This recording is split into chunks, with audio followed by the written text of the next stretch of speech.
Chapter 15. Soul Flight. The three wise men, my beloved father, Ramanchana, and the jaguar priest, were assigned to the staff of my college of teachers in the temple of Horus. But Skakus was the master teacher, and I was not altogether pleased. Skakus was like a hornet to my consciousness. He stung and prickled me. I wanted the gentle persuasion of my father, the patient instruction of Ramanchana, or the mentally stimulating outpouring of knowledge of the three wise men. But Skakus, Balthazar said in his humorous way, Jeshuau Joseph Bar Joseph, you are lucky to have Skakus as your teacher. He'll be the first to tell you that he doesn't know what to teach you, but he knows what not to teach you.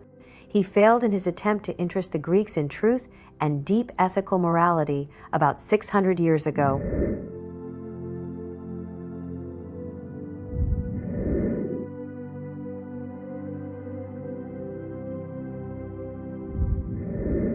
Skakus confirmed this with his huge body standing straddle-legged, his small eyes ablaze with that strange look, and a smile on his almost ugly face.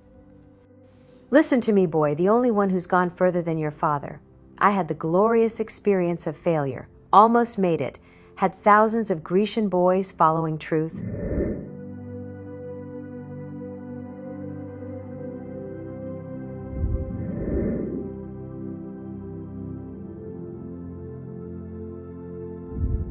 What could be better?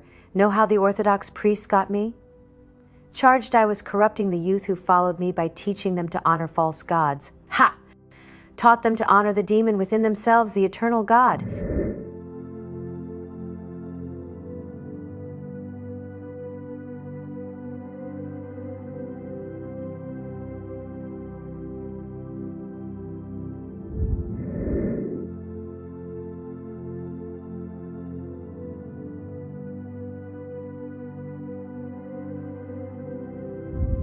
Taught them to honor the demon within themselves, the eternal God, but the Greeks were having no change in their old and foolish beliefs. Made me drink. That hemlock.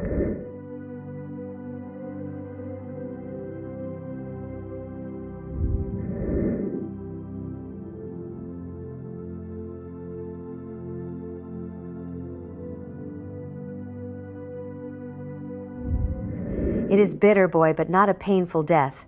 Like going to sleep from the feet upward.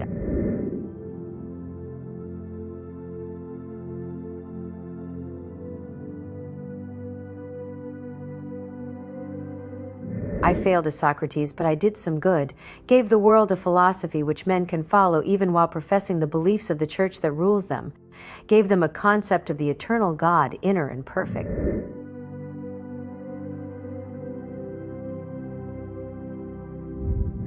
Plato spread the idea, especially after he was trained here at On.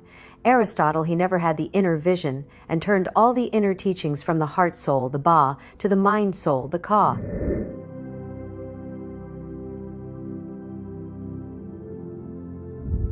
He made man into a mere animal with mind. That could become a very popular concept. It's easy for man to deny the existence of all things that are beyond the five most primitive senses. Plato kept the heart in his teaching. He knew the divinity of direct contact with God. Aristotle made obedience to authority a must and put prisoners' gifts on the minds of men for 1,000 years.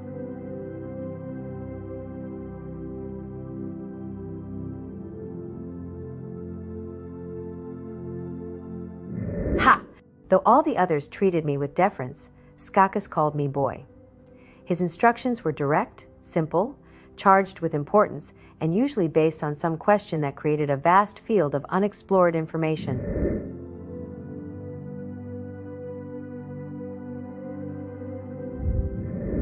I remember his raucous voice lashing at me such questions as these.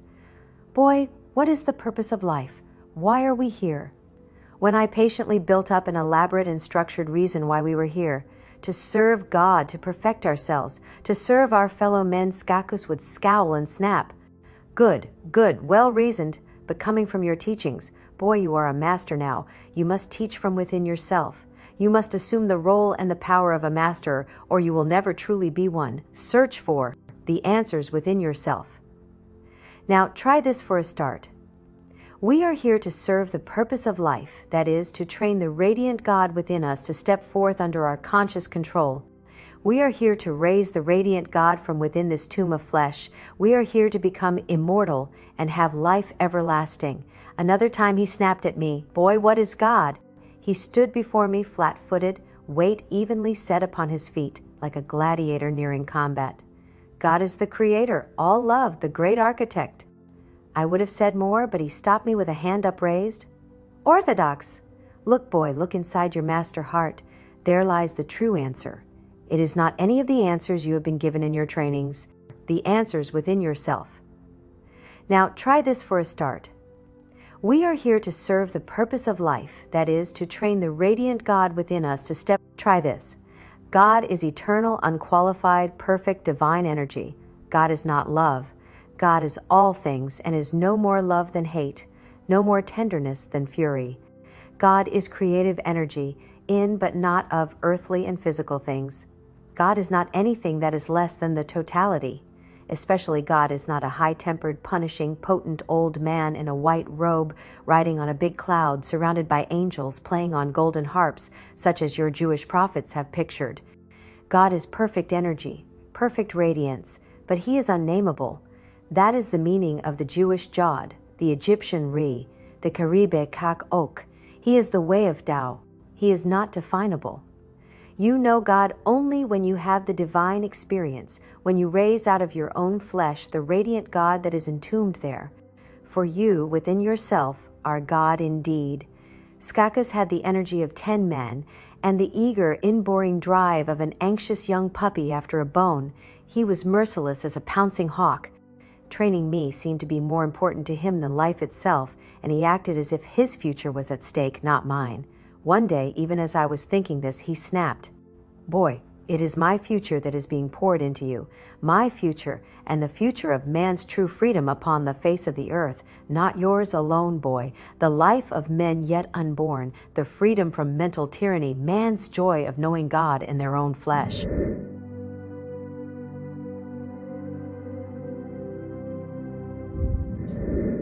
At yet another time, he stopped me in the middle of one of the exercises and yelled at me, "Concentrate! Hear me? Concentrate! You've got far by trusting your unthinking mind. But you must now make your soul selves obedient to your conscious mind. Boy, you've got to be better than I was, than I am. I failed. You must not. Work!" We went to the temples of sleep, the healing centers of the god Osiris.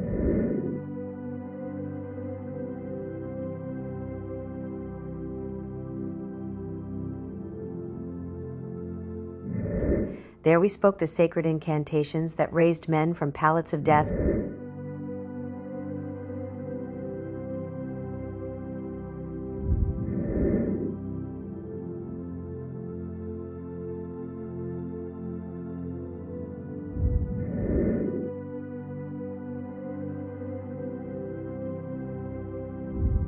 Healing pleased me, and I took great joy in being able to heal and in learning the more advanced art of healing.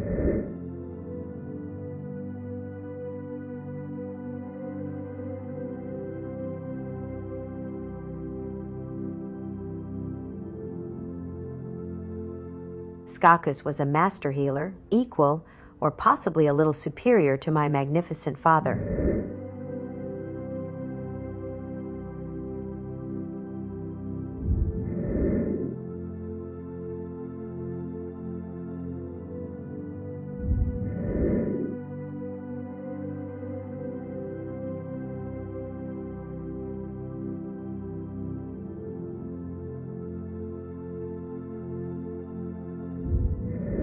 Yet when he saw my pleasure in the art of healing, he snapped at me as we walked toward the White Temple in the early dawn from the hospital. "Boy, healing is good, but it is the very lowest of the divine skills. Soon I will show you. Healing is the divine trap, the side path. It is not the purpose of life or of study. It ruins the progress of many who come upon the path." Skakus was abrupt and insistent. He was my daily companion, many times usurping the sweet hours I had with my father and the other masters. For if I had not progressed under his direction to the point he desired, he continued the lesson. He waked me before hours, kept me up after hours, sometimes came in the middle of the night to work me.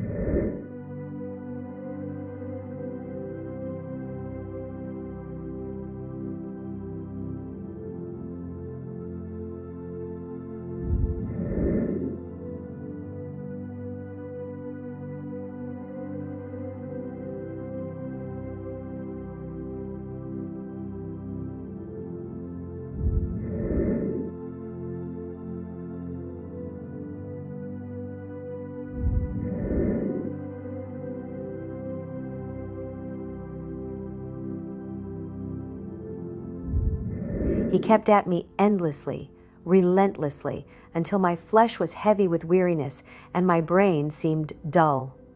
You are here to learn to transmute your flesh into godly and radiant energy and then back to perfect flesh again. My job is to see that you are brought to that point. You can hate me, you can despise me, but unless you leave this island and break your contract with the Brotherhood, you cannot escape me.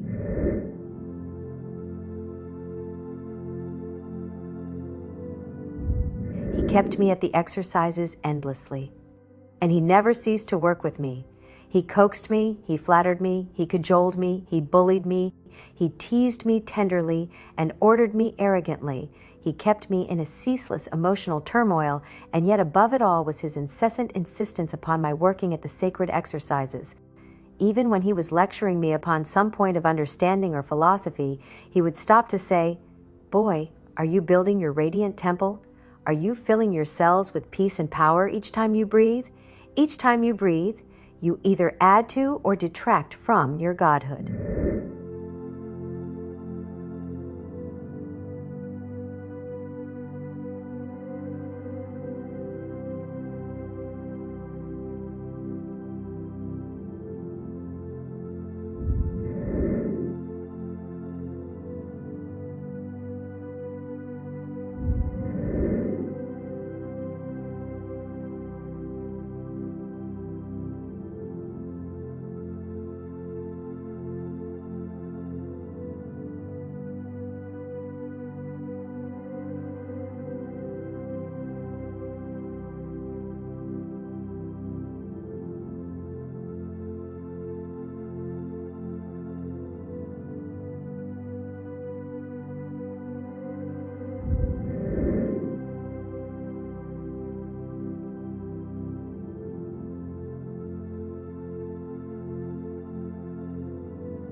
Control of the breath was his subject for almost all of the 5 years. During the first 5 months, I was drilled endlessly upon the exercises which relaxed the cell body.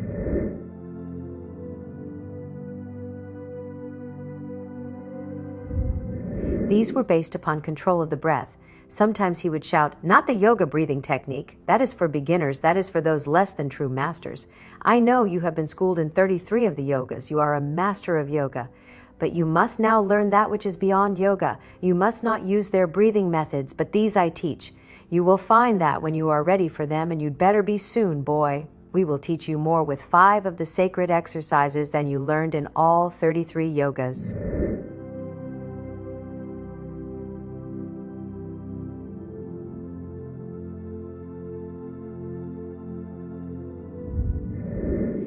I doubted him. In fact, I was repulsed by his presumption. Had I not done wonderful things with the yoga breaths? Yet even as I thought this, he flared, "Doubt me. Good. I don't care whether you hate me or love me. Just do the exercises the way I give them to you and let your own judgment tell you who is right and who is wrong. You don't have to love, admire. You can hate and condemn it as they're a chemicalizing of your flesh I am after, not your emotional attachment to my person." Later, I realized that he had merely stated truth. When I was ready, 5 exercises took me beyond all the trainings of all the yogas.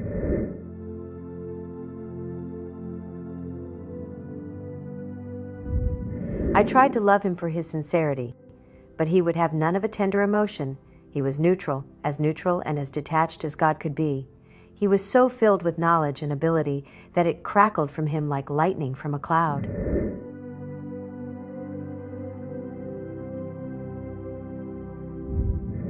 He seemed above caring about human attachments of any kind. He cared only for one thing, teaching me to transmute my flesh at will and to pass my final examination.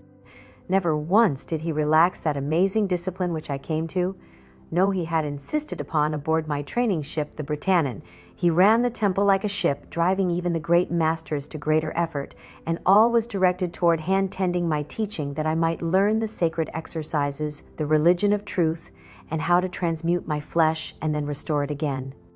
One day, in a moment of despair, I dared say that I was not of much promise. Skakis flashed a look at me from those inscrutable eyes. "Boy, how dare you doubt your godhood?"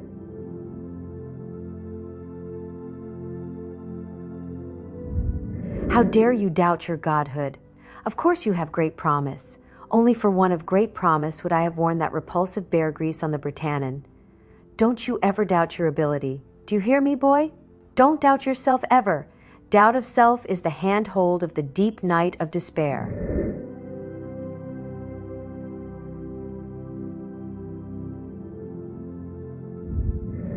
The training Skakos gave me covered every aspect of raising the radiant self out of the flesh.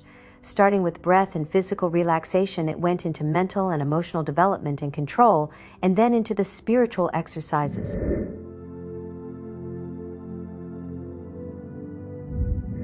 The relaxed and obedient body became the cup of eternity, filled with golden light, relaxation, and divine energy.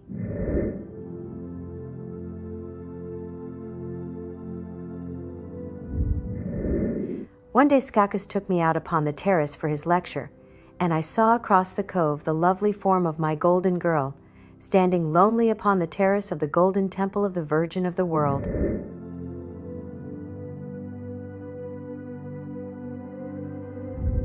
Come, let's call upon the young lady to pay our joint respects, and to have words with her priestess instructress, of course.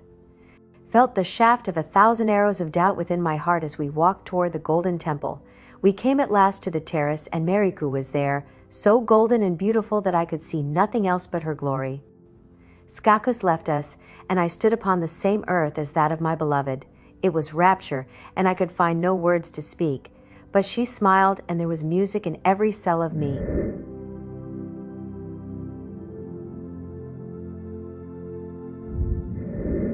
At last you've come. So simple were her words, but they filled me with a flood of warm delight. She held out a hand to take mine and draw my awkward bulk after her. She went toward a seat within the shade of an arbor in the terrace.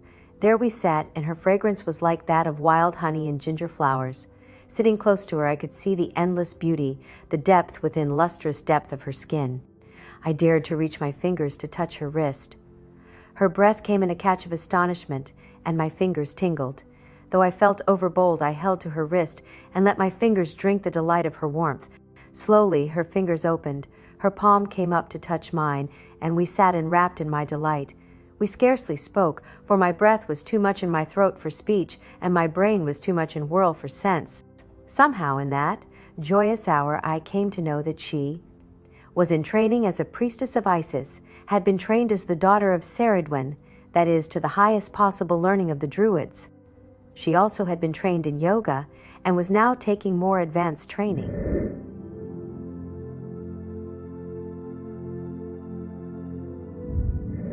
There were many things I wanted to talk about, but when I thought I could not enjoy to the fullest the touch of her hand, the fragrance of her presence, so I stopped asking questions just to enjoy her. Then I found that I talked, and she listened, so intent upon my lips that I felt her eyes like a kiss. When Skakos and the priestess of Isis came out upon the terrace,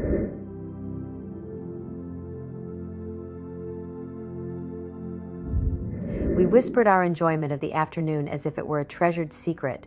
I boldly asked if I might come again, and she blushed with her delight. I blushed with my own feelings, even as her eyes sought mine. "Oh, I so hoped you would want to come again," she breathed.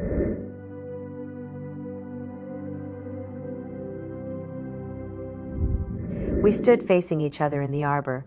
My inner self leaned from my body and kissed her coral lips. She knew it, and she was pleased.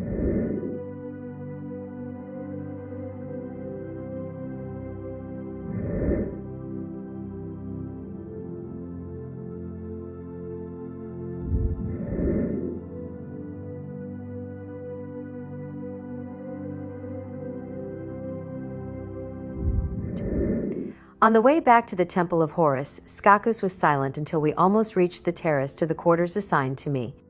Then he said, "Boy, you are in love." When I stopped in agitation, he said sharply, "Don't deny your man's self.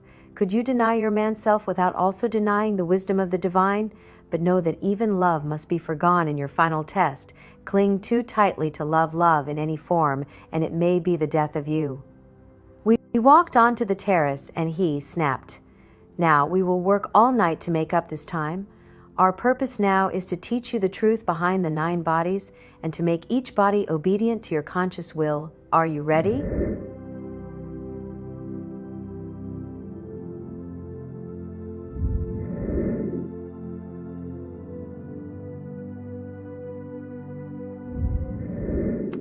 We did work all night, and we worked incessantly for many days while he lectured to me, proved to me by examples from history, and at last even demonstrated the things he said. His lectures were spaced over weeks, but at last made one magnificent totality of knowledge. Even in my sleep I could hear his harsh voice, spurting out infinite truths in short and direct sentences. His lectures came down to these concepts, but repeated in myriad ways until the knowledge was buried into my being. 9 bodies. You must consciously be able to control each one. 9 bodies, and each is a little more important than the other, yet each is dependent upon the other. 9 bodies, each a cup, each a golden chalice for some divine energy that is specially qualified for man's use. 9 bodies, each a carrier, each as serviceable as a chariot.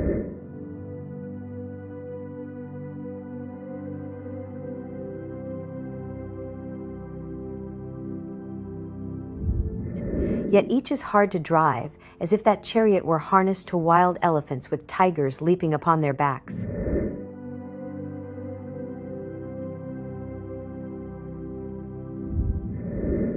Our job now is this, to raise each body, to raise each of the bodies one after another, to discipline them, to stand them up like centurions and make them march to our mental drum. Now, back to your feelings of the importance of these bodies. You are right, far more right than even you at this moment dream. Why have you been so carefully disciplined, boy? Why the many years of intense training and then this last 9 months of constant study, starting all over again with the breath and the physical? Body? Because of the Ren. The Egyptians indeed mean more than name by that word. The Ren is the record of all your life. More, boy, it is the record of all your lives. Every thought, every act, and even every lack of action all become part of this Ren, this name. Every thought is part of your permanent record. Those who claim to read the great record are actually reading the Ren's magic store.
The Ren waxes and grows as you come by experiences. It expands as you are active. Your name develops and contains the totality of your lower than human self. Into it are wound your animal soul and the race soul, each fed upon your own experiences. This animal soul grows obedient only if you compel it to do so. This is possible only by living and thinking in ways that make you acceptable to the racial pattern, to the mores and morals of your age. If you are unruly, obstreperous, mean, your animal soul follows each mental suggestion that is implanted long enough and clearly enough. Therefore, if you would have a good and obedient animal soul, you must train it by thinking and behavior that shows how to be good and obedient. This is the training that you get in preparing for most religions and is the cause for many religions teaching only the basic morals and a little dogma of belief. Fortunately, boy, you have a strong lead in this direction. You have a good animal soul. Your race memory is excellent, and you have had a little training, boy? A little, most of it either confused or in error, but fourth animal soul, even this training is good. Very good. You must always remember that this soul is bulky, unmanageable, and will resist training with a fierceness. That seems to make it independent of the body in which it grows, from which it takes its being. Listen, I give you a great secret.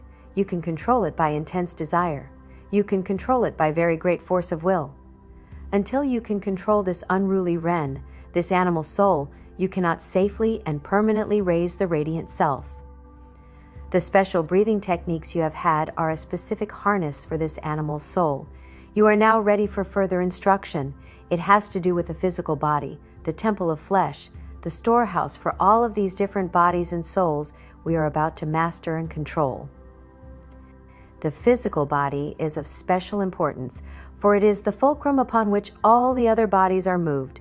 It is, as you said, the temple center, the rudder to the ship of eternity. The Egyptians make every effort to. That seems to make it preserve the body, believing it is the place where the soul resides even after death. This is only partial knowledge. The body is the most important element of all the 9 elements. The Egyptians make every effort to.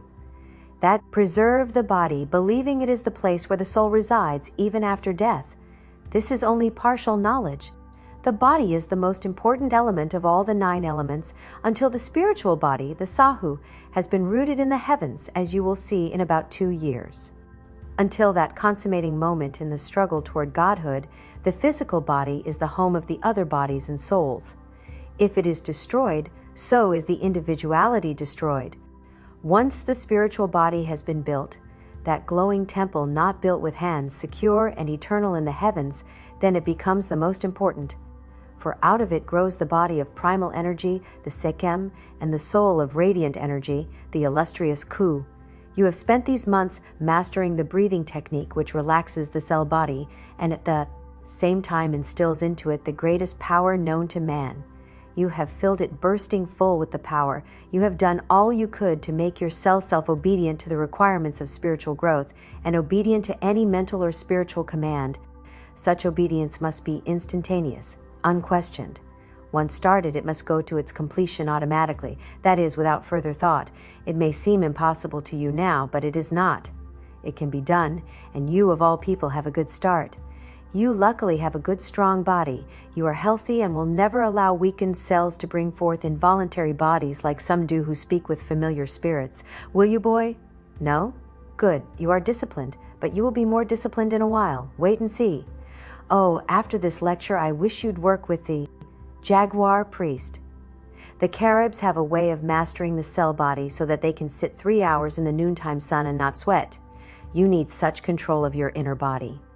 Now we will begin a new series of sacred exercises. You will find that they give peace and strength to each and every cell. They also change the chemistry of the body toward that moment of divine fulfillment. Work hard on these exercises. So great must be your control that not one cell of your body places stress upon any muscle or nerve when you will it thus. At the moment the spiritual body rises from the cells, there must be no tensions of any kind whatsoever, not even in the brain or the viscera. You must be able to reach such a depth of quietude as this, even in the midst of stress and strain. It is not enough that you reach the quiet of Buddha. Remember, it is said that he reached such a peace that 500 ox carts driven by him did not disturb him. Well, you must reach such a point of inner peace and quiet that even ox carts driven over you cannot disturb you. Then from this point, you must be able to train each cell of your body to turn obediently to the sun of your mind, as flowers follow the physical sun. You must be able to go from the highest physical emotion into this ocean of peace. You must be able to immobilize all tissue, every cell, every thought, and all this you must not only do, but do in the space of 7 breaths. When you have reached this stage of training, you then give a twist to your will, but without disturbing thought or emotion. This pure will ejects the human soul from the placid and willing body. When you are able to externalize the soul at will, you begin higher training. Mark you, boy, I'll stand no falling away into the pasty white indefinite forms which weak cells, sick bodies, and weak wills develop. I want none of that lower level tissue of milky white, that spiritualistic whitewash of energy. Hear me? I want only that firm, bright violet soul stuff that is the mark of strong tissue, strong mind, strong will. Do you hear me, boy? Good. Sounds impossible? Sounds long? Well, it is long, but not impossible. The control of the animal soul and the physical body is probably the hardest. It could take many lifetimes without guidance and help. Fortunately, two things are in your favor. You have already worked many years in disciplines. Also, once you can externalize the violet soul and clothe it as you wish, you are well on the pathway. Well along, boy. You know it is possible, for you have already externalized the violet soul 3 times, or is it 5? I forget how many initiations you have undergone. You know it can be done. We want to see you do it under control, fully conscious of the steps by which you achieve this apparent miracle, and fully able to keep the human soul externalized and obedient to your conscious will for any length of time under any circumstances. Great care, boy, great care. The violet soul tries to escape from the body on its own terms, without burden, then leaves the lower bodies and the higher souls in a state of immobility, a sort of paralysis. This you have experienced, eh? Know why? Well, the capacities of the total mind were developed during the maturing of each of the 9 bodies. Some capacities are carried in one body, some in another. Sight, for instance, is carried in the violet soul. The first thing that happens when you begin to externalize the lax and lazy human soul is that you seem to see from 2 places at once. Dual centers of seeing. But the other capacities, the other 4 senses, and much more are found in other bodies and other souls.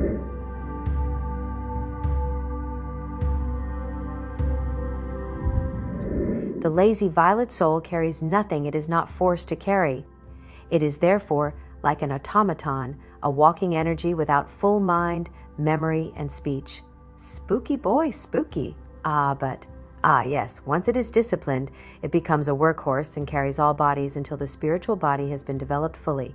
Then it is the source of higher bodies, but only when it has been carefully trained and made obedient to your will. Then, when the higher souls are available to help, the violet soul can clothe itself and even assume the solid look of human flesh. Here, let me show you, boy.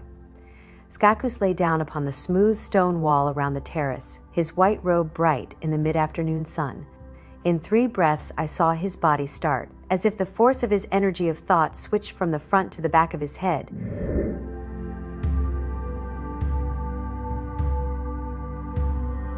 With 7 breaths, he seemed to be asleep. Then there appeared above him a violet or blue-white mist or light. In a single breath, it took complete form and moved away, to hover out over the cove.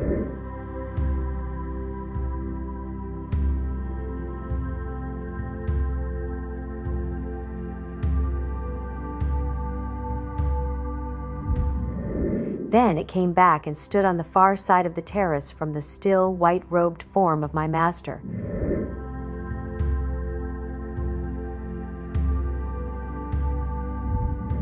Slowly, this new form clothed itself with color, flesh tones, hair, and at last even a robe, a pale blue robe that looked exactly like the white one in style and form, but not in color.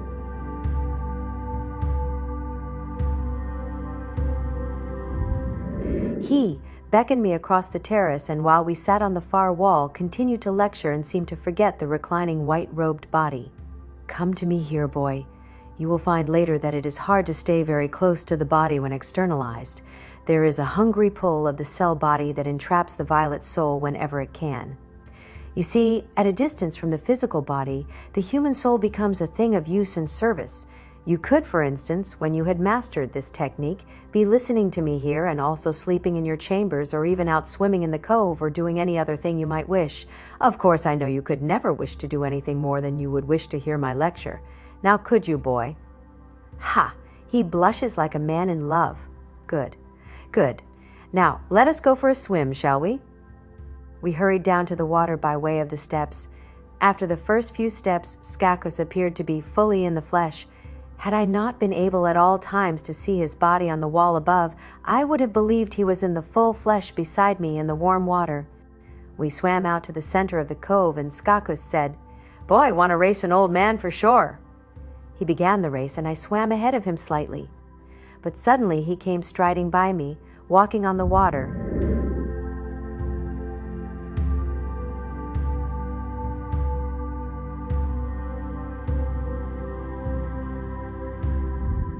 Thus he moved to the shore and was waiting for me at the steps, a huge, loud laugh in his throat. He was like a young boy who had just played a sly joke. See, boy, serviceable, useful, helpful.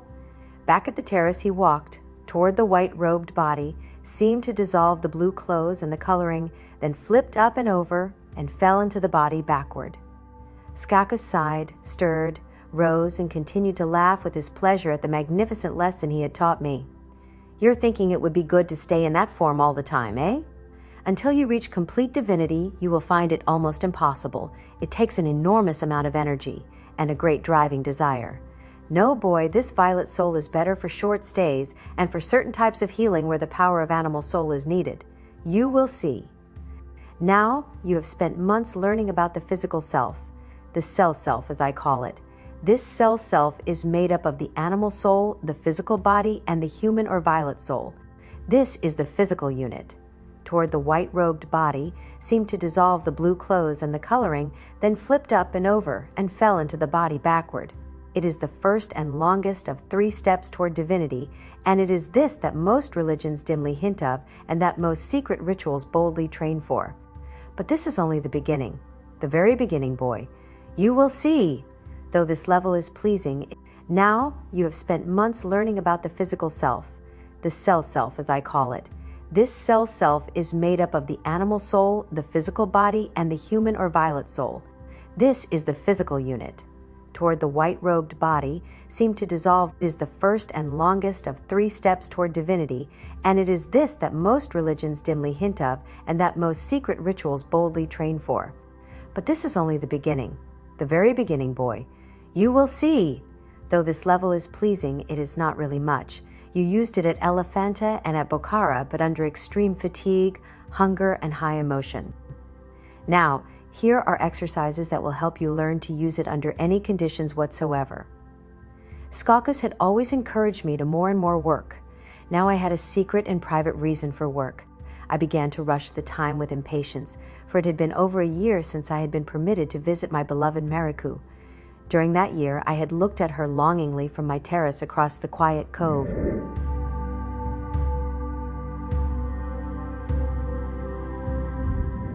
Each time I saw her, my heart grew more and more lonely. I began to dream of the paradise of sitting near her, absorbing the radiant warmth of her beauty, and touching her hand with thirsty fingers, questing the draught of life. Though I hinted, suggested, and once even tried a direct request, my master Skakos put me off for the reason of work to be done. Yet each time I saw her, my soul expanded as if I could touch her gentle hand, and my body knew the fierce fire of creation. Now I was determined. I would see her, stand beside her, touch her. I would. I was determined to learn to externalize the violet soul under complete control, clothe it in my form, and escape to her. I knew I could not do so often, but even once in a while would surely be enough to keep my soul from crying in loneliness. Therefore I rushed the hours, forced the minutes, and begrudged each passing second. Skakos was pleased with my redoubled efforts. I kept up the pace with such furious intensity that I seemed to block my own learning. I found that effort is not work, that relaxed effort is more important than scattered force. But I could not stop the frantic pace. I made no apparent progress. I began to be dispirited. One day Skakos said to me quite suddenly, "Boy, tomorrow I must spend all day in the Golden Temple with that high priestess. Want to stay here and work, or come with me for a dull day?" I could not hide the joy of my hope and anticipation, and he laughed aloud. "We need a vacation from restraint. Suppose I send tonight to ask if 4 of us might picnic tomorrow at the strand where the river joins the cove. If the young one cannot come, we can hold our conversation there while you retire to one of the shelters. And do your exercises. Either way, the day will not be a total waste for us." "Oh, how long is the night of hope? Is it not as long as the night of despair?" By mid-morning we were upon the terrace of the Temple of Isis. There must have been others about, but I saw only my beloved, who stood in a golden sheath beside a large hamper. She looked up, and on seeing Skakos her face was flooded with sweet pleasure.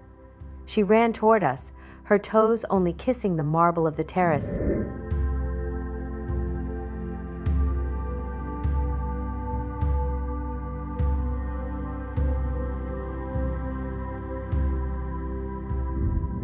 "Lord Skakos, the Lady Goddess sends me to beseech your patience. There is something, I truly do not know what, which will detain her for some time. She bids you go with us to the strand, there to wait for her."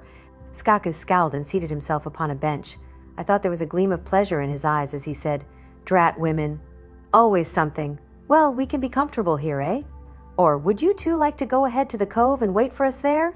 How my heart leaped. I almost ran to pick up the heavy hamper, turning to stammer back our excuse and decision. Yet I was almost certain there was a gleam in those strange, inscrutable eyes. I was alone with my beloved, my Mariku. The golden stairs were of the softest down, so light was my heart.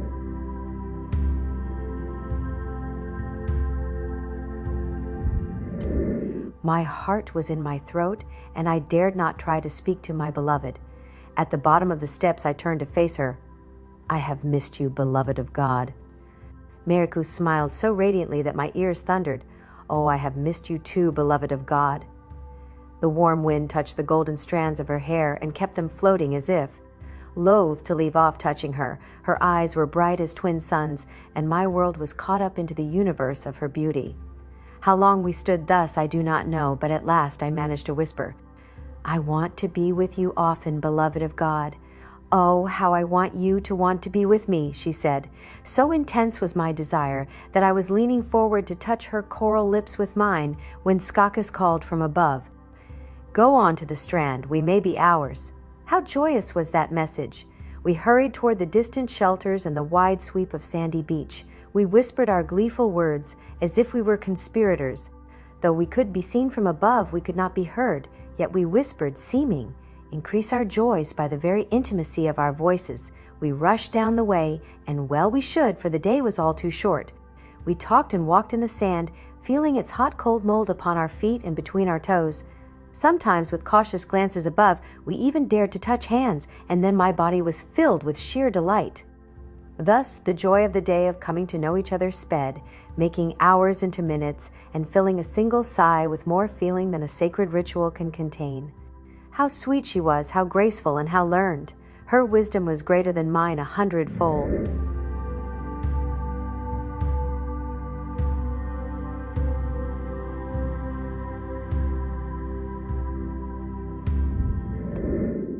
The day raced by.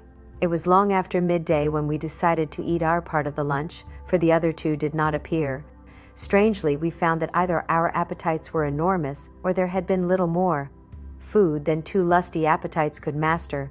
We sat then in the shade of one of the leafy shelters, and my eyes feasted upon her loveliness, while my soul expanded to the soft-voiced wisdom of her being.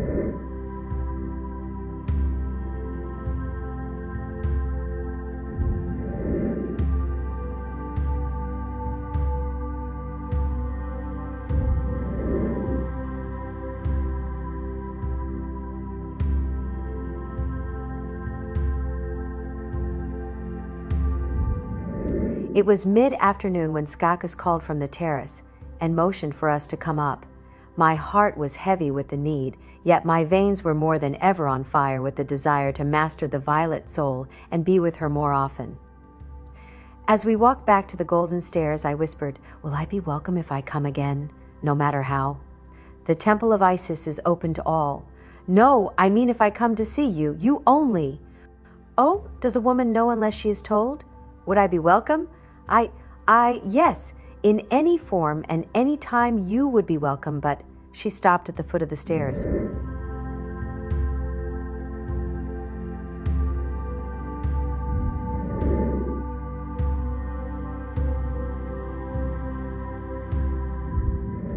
"At any time, beloved of God, but at night and on sacred days I must stay upon my rug of promise, and am surrounded by guards over my person. You know that I am promised as a bride of God, must always be guarded at night, and may not step upon ground that is not sacred or has not been consecrated. Except that this island is sacred, I could not even walk about." I felt the despair that was like lead in my stomach. "Bride of God? Does this mean you cannot marry?" "Oh, yes, I could marry. I could marry and still keep my vows and the vows of my parents. If conditions were right, I could of course quit my vows at any time and marry. If conditions were right, if someone wants me enough, I would have asked more, but Skakus called from the top of the golden stairs.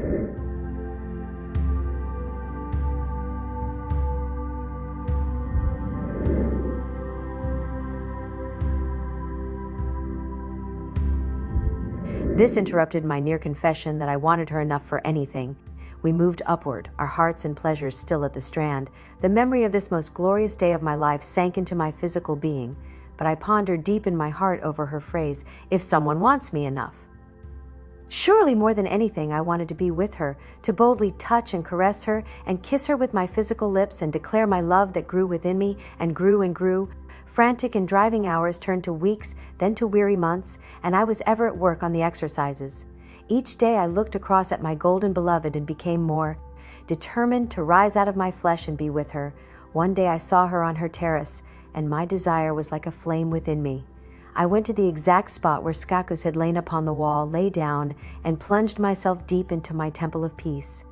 Then I willed that my violet soul leap forth and go and be with Mariku. I felt that familiar blow upon the base of my neck, and with every cell of my body could see the violet mist that formed above me.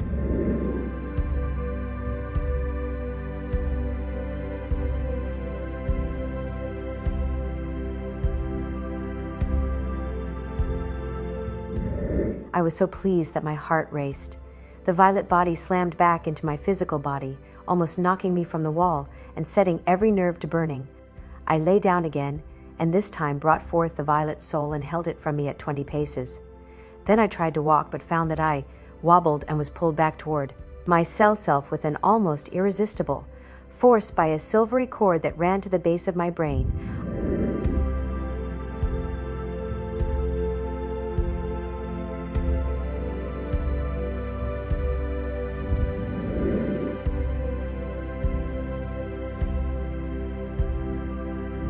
I held the violet soul away by the sheer force of will and made it walk down the stairs to the cove. The further it got from me, the easier it was to keep erect, and at last I sent it around the line of the cove and made it climb the golden stairs.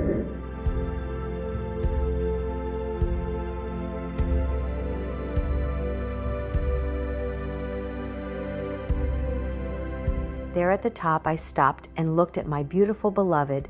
I saw in her eyes that she saw me and was not frightened but well pleased. Though her lips formed words and I read them saying how pleased she was that I had mastered this technique, I could not hear her.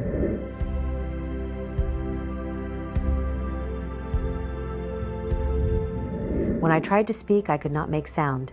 I feasted my lonely sight upon her beauty until I began to tremble from the exertion. Then I let go and hurtled back across the cove and slammed into my physical body with a force that jarred me from the wall.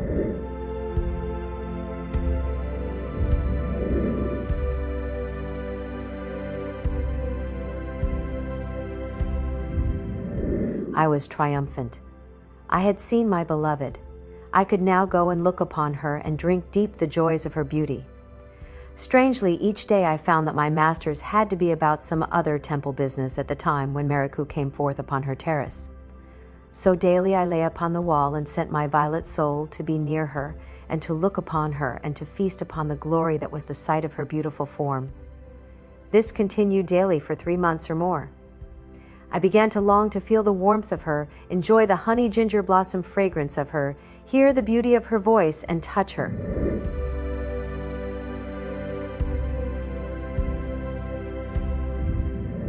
Though I hinted that another visit would be well, and even asked Skakus if he had business at the Golden Temple, I was never released from restraint long enough to go physically.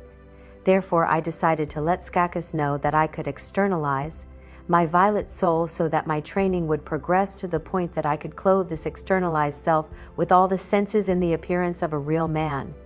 Skakus stopped in the middle of instructing me in an exercise, looked at me through those strange eyes and snarled, "You have something to tell me?" I knew what he meant and confessed that I had become able to send forth my violet self and keep it forth, but was not able to clothe it or to put the senses therein. He seemed greatly pleased and said, "Boy, you are doing well. Now it is time we leave the exercises for developing the physical selves. We now turn to the raising of the mental emotional bodies, the development of the ab or psychic heart, the BA or heart soul, Kaibit or blue self, sometimes called the my violet soul so that my shadow self. Mind you, boy, you do not cease your exercises, you only add more. The development of the ab or psychic heart, the BA or heart soul, Kaibit or blue self, sometimes called the shadow self.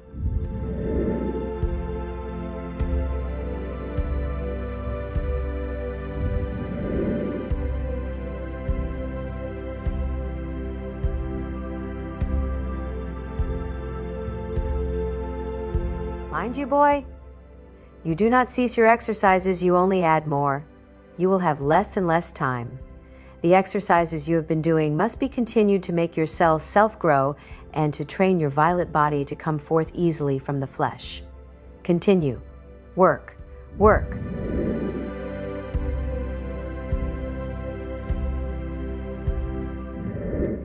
Now I shall forget that, and we will turn to the mental emotional bodies. In the teachings of an ancient sect known as Hermetics is a saying, concerning things of divine nature, that which is above is as that which is below, that which is below is as that above. The structuring of the mental emotional bodies is the same as the cell bodies. The heart, or rather the psychic heart, is the center of the mental emotional complex of bodies. In the beginning, it is most important. As the physical heart comes to know the basic emotions, the energies are transmuted into the psychic heart. It contains all the emotions refined and purified. It contains the vital spark of life, the seed atom of divinity, which is the root of godhood planted into the cells of every man. As it grows, it becomes like to the living heart, then like unto the entire individual. When externalized, it seems to be made of rays of ruby light and is sometimes referred to by those in our secret brotherhood as the ruby soul or ruby body.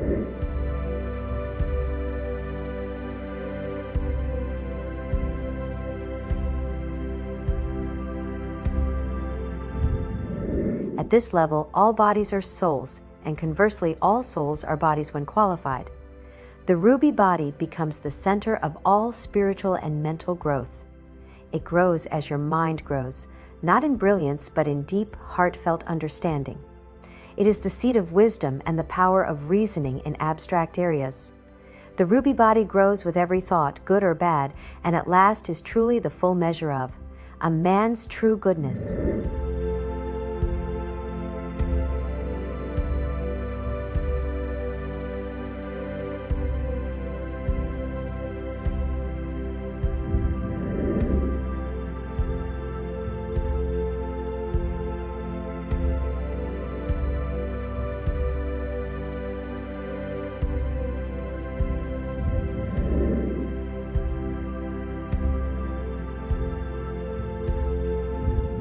Here, a man's integrity is most important.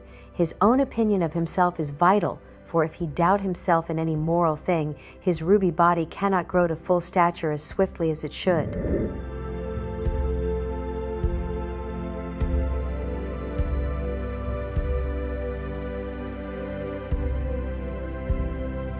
Fortunately, boy, you have a good development. You have the experience of tenderness, love, honor, and a strict truthfulness. These have been trained into you through years. You will have no trouble with the ruby soul. You will see.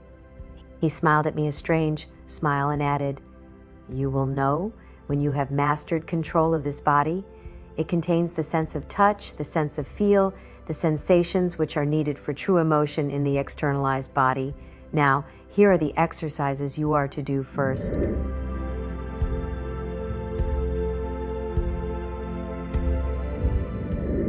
The exercises seemed to do nothing for me, yet each day I could go and see my beautiful Mariku, and strangely found time to do so when all the rest of the day was rushed. Day after day I feasted upon her beauty, and as I looked my love grew. Then one day, as I was looking at her in my projected body, I felt the ache in my heart like a twisting knife. Slowly it spread outward and my entire body became sensitive. I could feel the stones beneath my feet. I could feel the warmth of my beloved. Gently I reached to touch her beautiful hand, and she looked up and smiled.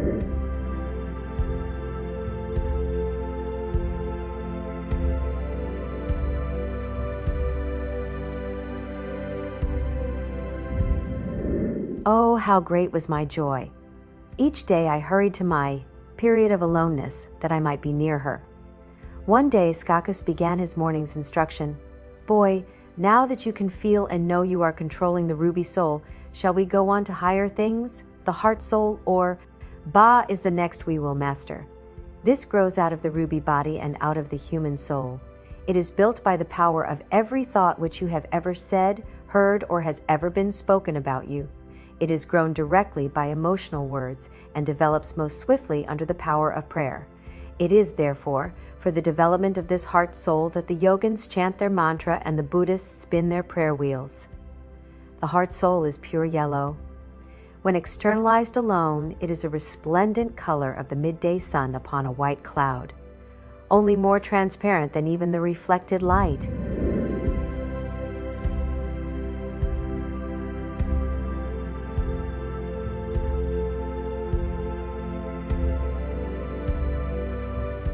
It is a resplendent color of the midday sun upon a white cloud, only more transparent than even the reflected light.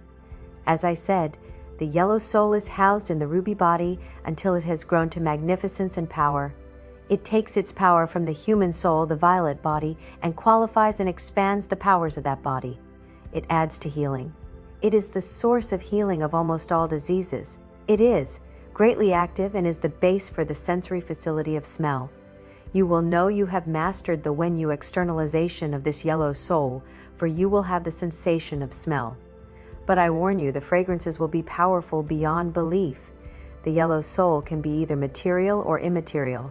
At first, this is at the will of the cell self, but later it takes on a will, almost a mind of its own.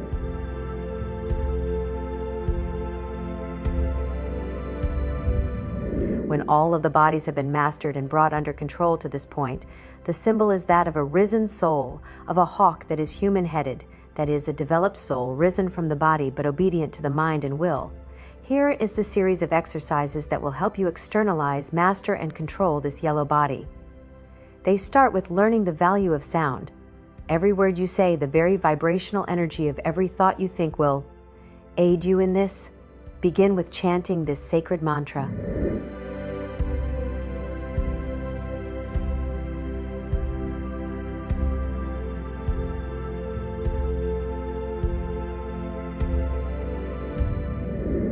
I worked hard indeed. In my daily visits to my beloved, I waited with great impatience for more than 3 months. Then one day, the fragrance of my beloved touched my senses. I was overwhelmed with the tantalizing and invigorating aroma. Daily, I went to see, touch, and enjoy the fragrance of my lifelong beloved. But soon, I longed to hear her and speak to her. I longed to tell her of my endless love. A few days later, Skakas merely began a day of instruction thusly. In the yellow soul, there is a finer and more perfected essence. It is the powerhouse of the mental-emotional group of bodies. It grows directly out of the heart soul, but the force for this growth comes from the animal soul.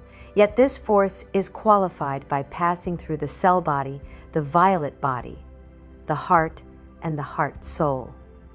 This is the blue soul, the shadow body, which the Egyptians call kaibit.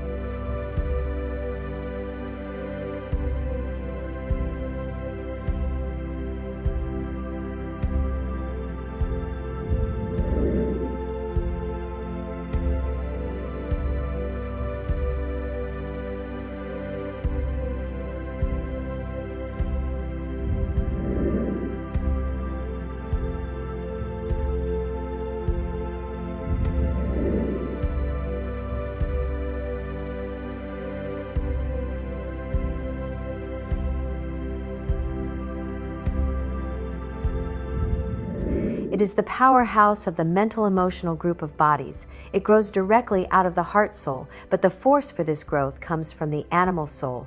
Yet this force is qualified by passing through the cell body, the violet body, the heart, and the heart soul. This is the blue soul, the shadow body, which the Egyptians call kaibit. In the beginning, it is dependent upon the ba, the heart soul. When nurtured and grown by prayer, pure emotions, and great physical care, it becomes independent. In it are carried the sensory elements of hearing. You know when it is developed and obedient, for it contains the ability to hear. The exercises you have been doing for the cell self are to be increased. The exercises for the heart and the heart soul are also to be increased. Now we will add yet other exercises, including rhythmic sacred songs and the force of the radiant temple applied to each cell of the body.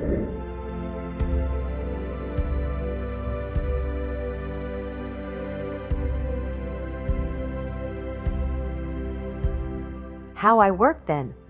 The thought of hearing my beloved's voice was rapture enough to make 20 hours a day seem like minutes.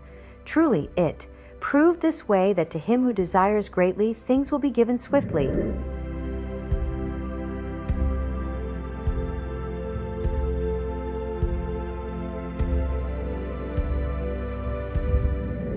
For in less than 2 months I had the pleasure of standing in the arbor beside my love and hearing her as she spoke to me.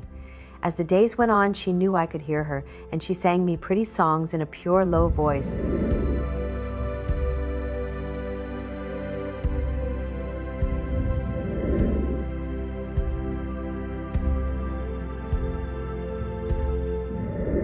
But soon I longed to be able to speak, to tell her of my joy in her. The very day I resolved to speak to Skakas, he came to me and said brusquely, "Boy, it is time you chose a wife. Your case has been placed before the council. They have directed the lady goddess of Isis to determine which of her priestesses may be willing to work with one so advanced as you are, to become your betrothed and finally your wife when you have proved your brotherhood to the creative God." 3 days later, a delegation from the Temple of Horus went to the Temple of Isis. All was pomp and ceremony, with royal courtesy extended in all ways. The formality was overwhelming, and I stood with the committee while one after another the young priestesses were allowed to come into the courtyard.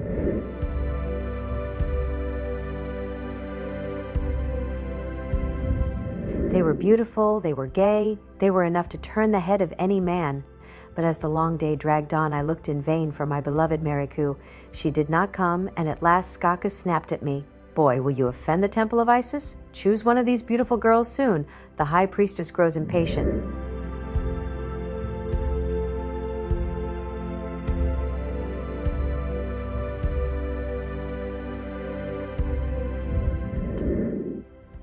Suddenly I pulled away from the committee, but Skakas seized my arm. "Come back! Where do you think you are going?" I pulled rudely away from my strange master and hurried to the committee of priestesses across the courtyard. With hardly the patience for civility, I asked, "Lady Goddess, where is Mariku?"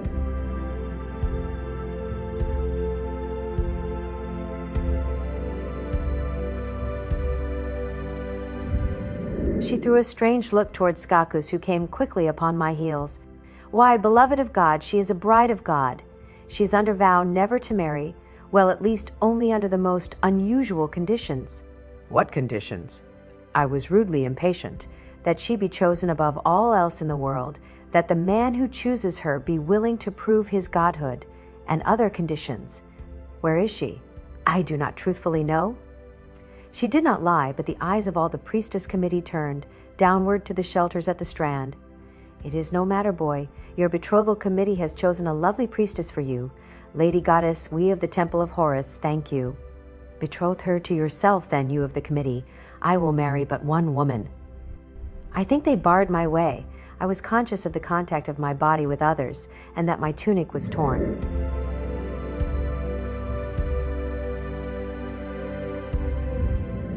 There must have been a blow to my face, for my nose was bleeding ruddy drops upon the golden staircase. But I tore through them, and ran like a crazed and wounded thing toward my beloved. I saw her when I was halfway to the strand. She was huddled in the furthest shelter, small and crumbled and lonely beyond words.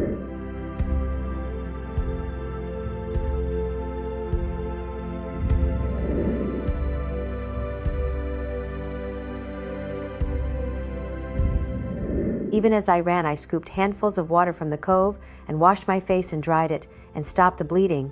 But my robe was splashed and wet, and my churning feet threw wet sand all over my robe and my head. What an apparition I was as I burst into the shelter and skidded to a stop before my beloved.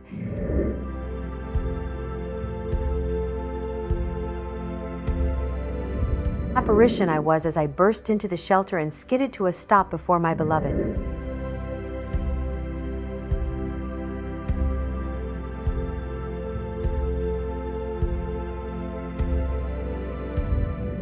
She looked up in sudden fear, and her eyes were sightless from being too full of tears.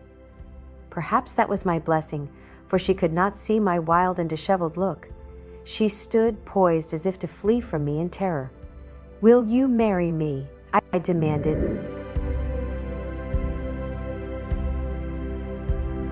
"Will you marry me?" I demanded. The tears from her eyes welled out, and I thought she must be able to see me, for she started and caught her breath. Why should I?" Because I love you more than myself. You know that. How should I know you never told me?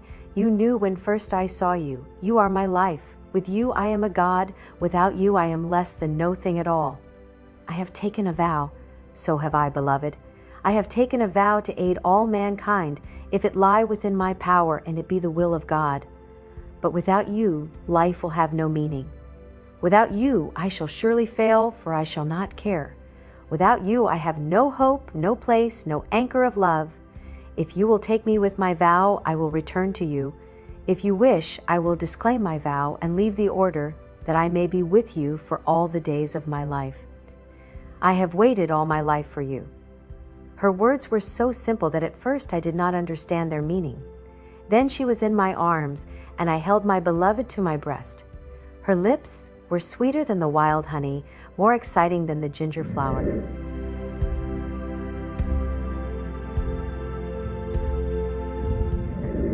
When at last we were calm enough to face the angry priests and priestesses of On, we walked back up the stairs and came out into the terrace, hand in hand.